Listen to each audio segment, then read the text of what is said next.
नमस्कार, आप देख रहे हैं लोकपात और मैं हूं आपके साथ श्वेता सिंह।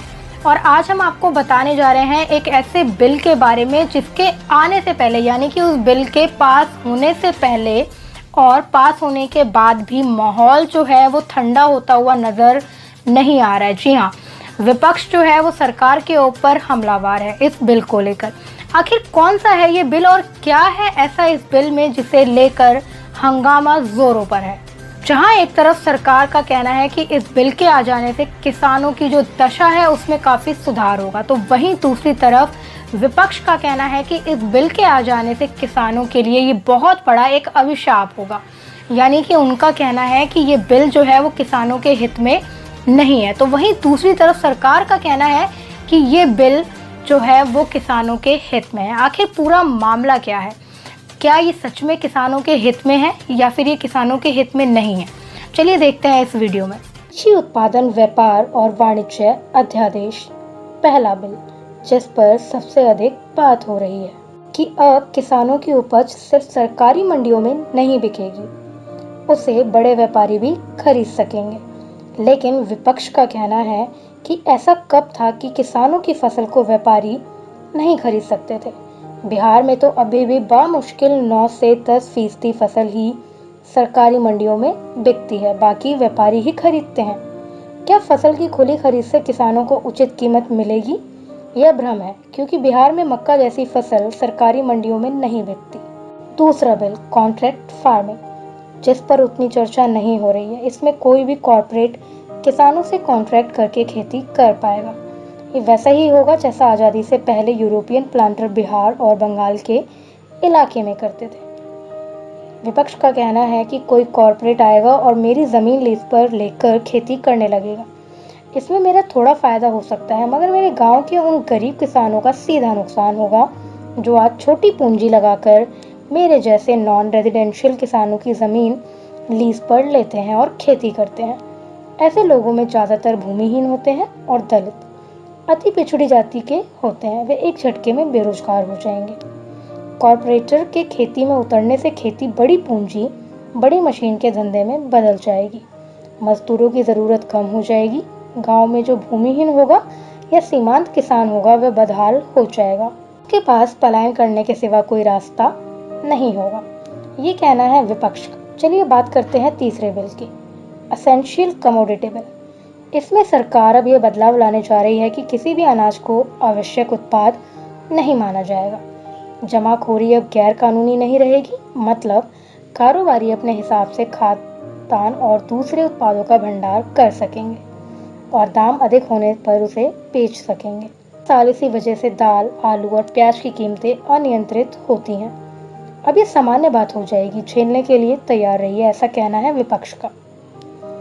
विपक्ष का ये भी कहना है कि कुल मिलाकर ये तीनों बिल बड़े कारोबारियों के हित में हैं और खेती के वर्जित क्षेत्र में उन्होंने उतरने के लिए मददगार साबित होंगे। किसानों को इस क्षेत्र से खदेड़ने की तैयारी है, क्योंकि इस टूटती अर्थव्यवस्था में खेती ही एकमात्र ऐसा सेक्टर है जो लाभ में है। चलिए अब आपको बताते हैं कि आखिर ये तीनों बिल क्या हैं और क्या कहना है इस पे सरकार का।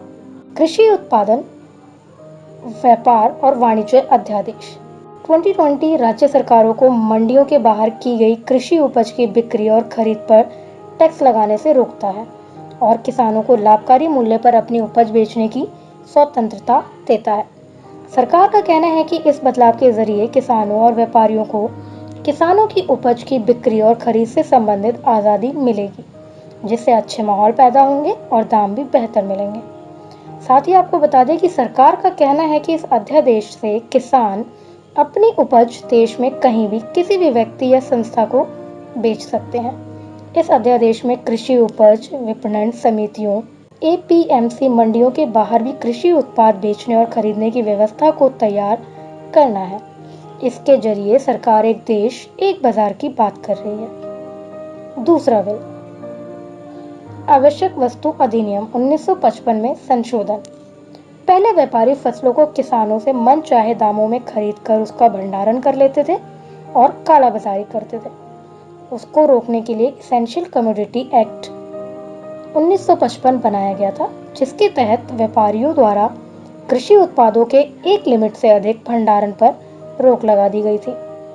अब नए विधेयक आवश्यक वस्तु विधेयक 2020 आवश्यक वस्तुओं की सूची से अनाज, दाल, तिलहन, खाद, तेल, प्याज और आलू जैसी वस्तुओं को हटाने के लिए लाया गया है।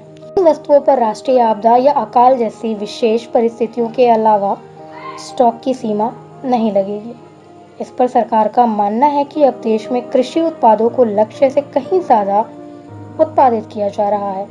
किसानों को कोल्ड स्टोरेज, गोदामों, खाद प्रसंस्करण और निवेश की कमी के कारण बेहतर मूल्य नहीं मिल पाता है। चलिए बात करते हैं तीसरे बिल की। मूल्य आश्वासन पर किसान समझौता और कृषि सेवा अध्यादेश। यह कदम फसल की बुवाई से पहले किसान को अपनी फसल को तय मानकों और तय कीमत के अनुसार बेचने का अनुबंध करने की सुविधा प्रदान करता है। इस अध्यादेश में कॉन्ट्रैक्ट फार्मिंग की बात है। सरकार की माने तो इससे किसान का जोखिम कम होगा। दूसरे खरीदार ढूंढने के लिए कहीं जाना नहीं पड़ेगा। सरकार का मानना है कि यह अध्यादेश किसानों के शोषण के भय के बिना समानता के आधार पर बड़े खुदरा कारोबारियों, निर्यातकों आदि के साथ जुड़ने में सक्षम बनाएगा। केंद्रीय कृषि मंत्री नरेंद्र सिंह तोमर कहते हैं कि इससे बाजार की अनिश्चितता का जोखिम किसानों पर नहीं रहेगा और किसानों की आय में सुधार होगा। सरकार का ये भी कहना है कि इस अध्यादेश से किसानों की उपज दुनिया भर के बाजारों तक पहुंचेगी, जिससे कृषि क्षेत्र में निजी निवेश बढ़े। तो जैसा कि आपने देखा, इसमें हमने आपको बताया कि एक तरफ सरकार का क्या कहना है तो वहीं विपक्ष का क्या कहना है। दरअसल हम यहाँ पर कहना चाहेंगे कि विपक्ष जो है वो सरकार के ऊपर हर एक चीज़ को लेकर, या फिर यूँ कहे सरकार के हर एक काम को लेकर हमेशा से हमलावर होता हुआ नजर आता है, या फिर यूँ कहे कि विपक्ष का तो काम ही है सरकार पर हमलावर होना। लेकिन हकीकत में ये बिल क्या है वो आपने इस वीडियो में देखा। आपने इस वीडियो में देखा कि क्या ये बिल सच में किसानों के हित में है या फिर नहीं। कौन है सही, कौन है गलत, ये जाना आपने इस वीडियो में। तो इसी तरह से देश और दुनिया की तमाम बाकी खबरों के लिए, तमाम बाकी जानकारियों के लिए आप देखते रहिए लोकपात, जनता की बात जनता के साथ। धन्यवाद।